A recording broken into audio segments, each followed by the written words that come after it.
આ YouTube family કેમ છે? મજા છે ને? આજે શિયાળો છે પણ આમાં જો ઠંડી એટલી બધી છે નહીં. તમારે કે હા અમે કોટે નથી પહેર્યું, જુઓ ઠંડી છે જ નહીં અમારે જામનગરમાં. અને આ ઢોસાનો પ્રોગ્રામ છે. કોથમરી સુધારી નાખી, મરચી સુધારું છું, પછી લીમડો એ બધું આપણે કરી નાખી. અને આ સૂકા મસાલા છે, હવે એ મસાલા આપણે તેલમાં નાખી દઈએ.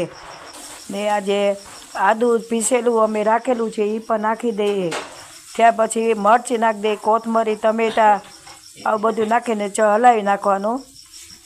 સૂકા મસાલા બધે નાખી દે. ત્યાર પછી આપણે એમાં થોડીક કોથમરી નાખી દેવાની ને હલાવી નાખવાનું. અને બટેટાના રહ્યા ને એ થોડાક છૂંદા નાખીને મરચું, હળદી બધું નાખીને હલાવી નાખવાનું. બટેટાનો છૂંદો થોડો કોઈ નાખી દે, કારણ કે અમે દૂધી નથી ખાતા એટલે હવે બટેટા જ ખાલી નાખી છીએ. આ સાંભાર મસાલો એવરેસ્ટ અમે વાપરી છીએ. એવરેસ્ટ મસાલો આપણે નાખી દઈએ એટલે બીજો કોઈ મસાલો નાખવાની જરૂર ના પડે. હવે આપણે હલાવી નાખી. હવે આપણે આ મસાલો આપણે ઢોસાનો બનાવી છીએ. તો સર્વપ્રથમ તેલ મૂકી દીધો છે, મસાલો નાખી દીધેલો છે, એમાં જીરું નાખી દઈ અને પછી આપણે ડુંગળી નાખીને અને એને સાતરી લેશું. ટમેટાં એવું બધું નાખીને આપણે સાતરી લેવાનું.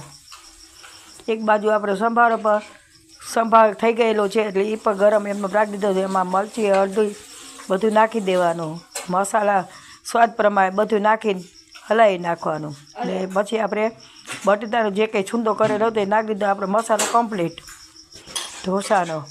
હવે આપણે ઢોસા જો બની ગયા, હાલો બધે જમવા. જો અમારો વિડીયો સારો લાગ્યો તો લાઈક કરજો, શેર કરજો